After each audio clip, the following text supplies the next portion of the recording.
YouTube. Hi YouTube. Шинэ бичлэгтэй тавтай морил энэ удаагийн бичлэг бол шал е боо ичиг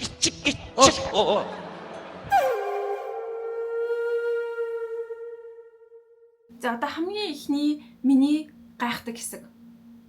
Болохгүй чи надтай үер. Яг энэ зэгтэр тэгж байгааз хинт үргэлж сайн болсон үерхтэн байгаа зү болохгүй л чи надтай үерх гэж байгааз тэгэхээр одон чимэг ангийн дарга нь найз залуугүй гэсэн үг байгаа даахгүй юу? Найз залуугүй хайртай хүн байхгүй заяа. Тэгсэн чинь хамгийн гол нь жирэмсэн болсон байгаа байхгүй юу? Тэгэхээр магадгүй энэ хүсээгүй жирэмслэлт юм уу? Эсвэл ямар нэг хүчин давцсан байж болох уу? Тэгээд нэрээ яаж явж байгаад одноо жирэмсэн болсон юм бол гэж бодоод заяа. Та нар тэгж бодож байгаагүй юу? Би энэ жүжиг ингээд үзэх болгондоо тэгж боддог. Одноо нэрээ яг хинээс жирэмсэн болсон юм бол гэж боддог. Эний хариултыг мэдчихэж байгаа хүн байна уу? Улангаа ирүүлчээ намайг хичээлдүүдээрэй. Улангийн чи ирсний дараа Сайн байна уу агшаа? яг гоцроод байгаа чи. Уучлаарай агшаа. Гоцроод байгаач. Гоцроод байвал. Чилээ. Баярлаа. Тэд гоцроод. Ой, гоцроод. Яг доо мэдээ. Улангаа зайтай зогс. Улангаа зэрэ зогс. Тааг чилээ. За одоо дараач хэсэг. Хулангаа ирүүлчихэд та нар намайг дуудаарай хичээл орно гэж байгааз ангийн эрт бүрэн одоо тохиолдолд би хичээл орно гэж байгаа байхгүй юу? Энэ нэгдүгээр. Тэгэхээр яг энэ үед магадгүй энэ ангийн эртсэн дээр бас багш нар ингэж аягүй чухал ханддаг байсан уу? Ер нь таслах гэдэг зүйл байдаггүй байсан болов уу гэж боддог байсан. Тэгэнгүүтээ энэ дээр хулан ороод ирчихэж байгааз тэнгуут л энэ хэсэг хамгийн муухай хэсэг юм шиг надад санагддаг заяа.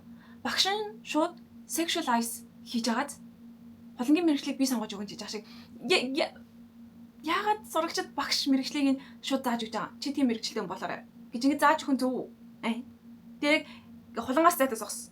Хулан ганцаараа зогс. Гээ яг нэг тийм тэр одоо body language энэ яг sexualize гэж байгаа байхгүй. Тэгэхээр магадгүй яг нэг юм социалист нийгмийн үед энэ sexualize яг ийм байдлаар илэрдэг байсан байж болох уу гэж бодсон. Эможин өнөөдөр 10 дугаар анги алтан медальтай төгсөж байна. Баяр хүрэг. Монгол улсын их сургуульд урилгаар орлоо. Баяр хүргэе. 10 жилийн алтан медальтай онц төгсөж байгаа сурагч байгаа шүү дээ. Энэ сурагчийг Мойс урилгаар оруулж байна гэд. Тэгэхээр яг нэг улсын шалгалт гэж яриад байгаа шүү дээ. Улсын шалгалтаа онц дүнтэй өгсөн хичээлүүд нь бүгд онц тохиолдолд яг энэ үед ихтэй том улсын сургуулиудад урилгаар ордог гэсэн гэдэг байгаа байхгүй юу? Гэтэл тэр систем одоо байхгүй шүү дээ. Хичнээн 10 жилийн дүн мундаг онц байсан ч гэсэн тэрийг ер нь бол харгалзаж үзэж байгаа сургууль одоо байгаа юу? Ер нь л ээшийн оноогоор шууд чигсаагаад байгаа шүү дээ. Ээшийн оноогоор чигсаах байсан бол 10 жилийн хүүхдүүдэд дүндээ анхаараа гэд санаа зовоод идэг нь яг ямар утга учиртай юм бэ? Анхнаасаа л тэгвэл ээшт нь л санаа зовлоо тий. Ээшийн л голчилж бэлдүүлэлтэй. Яагаад тэр 10 жилийн хүүхдүүдийн бүх бүх хичээлд өв тэгш байх ёстой гэдэг ийм зарчимтай байгаад байгаа юм бол гэж бодсон. Хэрвээ үнэхээр магадгүй 10 жилдээ бүх хичээлээр онц аваад үнэхээр тэр хүүхд ур чадрын хувьд сайн хичээл намдаа сайн бол ингээд улсын сургуулиас нь урилга явуулдаг байвал бас гоё байгаа байхгүй. Эсвэл ээшийн оноо 10 жилийн оноо хоёрыг нь харьцуулж үздэг байвал гоё санагдаад байгаа. Тэгэхгүй одоо энэ 10 жилийн тэр бүх одоо хичээлүүдийн дүн илүү үнэгүйдээд байгаа юм болов уу гэж бас дотроо боддог. Бүгдүүдээ. Энэ одон чимэг жирэмсэн болсон байна. Шал Ножим. За тэрний дараа багш дуудаад явдаг штеп. Одноог жирэмсэн болсон байна гэж мэдээд хурж ирдэг. Гэтэл шууд орж ирэнгүүтлээ ангийнхаа хүүхдүүдэд ингэж хилчдэг. Тэ? Тэгээ октын үзлэг бас байгаа тий. Октын үзлэгийн хариуг шууд ангийнханд нь зарладаг. Социалист нийгэмд энэ октын үзлэг гэдэг зүйл ямар амар хатуу байсан харагдаж байгаа. Тэгээ дээрэс нь хүний эрх гэдэг зүйл төвч байх байгаа нь харагдаж байгаа байхгүй юу? Энэ жүжигийг ингэж үзэж байхдаа готд ингэ шууд ингэ хилчиж байгаа юм бахта ингэж хэлж болохгүй штэ гэж бодоод тэгээ одоо сая би доктортой сурч байгаа штэ. Доктортой сурч байхдаа жижигэн судалгааны ажил бичгээд тэгээ октын үзлэгийн талаар би асуусан байхгүй. Тэгсэн чинь октын үзлэг одоо бол байхгүй болсон юм байна лээ. Хэрэв хүсэх юм бол эмэгтэйчүүд эмнэлэгт очиод доктод маань өөрсдөө үзлэгтээ орж болно. Тэрнээс биш сургууль дээр ирээд тэгээ зааланд бүгдийг ингэж чигсааж агаад нэгээр нь үзлэгт энэ төр оруулдаг. Эсвэл төврийн аргаар хүүхдүүдийн нэрийг цохож эмчийн үзлэгт оруулдаг тийм зүйлүүд бол байха болцсон гэж айгүй бол нийлээ олон сурагчид надад тэгж хэлсэн байгаа. Тэгээ энэ нь айгүй авууштай надад санагдсан. Төгсөж яваад ангийн уулзлаа болж байгаа шүү дээ. Тэгж яхад бүр ингээд төсөөлөөгүй хүмүүс болцсон байдаг шүү дээ, тий. Лам болцсон байж дээ. Дөрийн дулааш болцсон байж дээ. Хамгийн хөөрхөн гэжсэн охин тэгээ бүр ингээд айгүй олон хүүхдтэй болоод ер нь жоохон ядруухан айгүй хурдан хөгшөрсөн байдаг ч юм уу тий. Тэгвэр ерөөсөө ангидаа хөөрхөн гэж хэлэгдэггүй байсан. Ер нь бол айгүй дутуу үнэлэгддэг байсан охин нь айгүй хөөрхөн болоод ирсэн байх жишээний. Тэгээ нэг ангийн хамгийн болж бүтэхгүй үл бүтэх нөхөр маань мундаг бизнесмен болсон. За тэгээ хамгийн онц сурлагтан хүүхэд маань архичин болсон. За ийм байх жишээ. Тэгэхээр энд амьдралд бол яаж ч болно гэдгийг харуулж байгаас гэтэл энийг айгүй өрөөсгөл байдлаар ойлгодог хүмүүс байдаг. Тэр нь яаж вэ гэхээр надад ингэж орчихсон. 10 жилд ингээл нүдэ буддаг. Тэгээ ингээл үсээ ажиллахгүй задгаа тавьж явахыг ингээл буддаг. Ер нь л ингээл хөөрхөн байхыг охин болгон л хичээдэг штеп.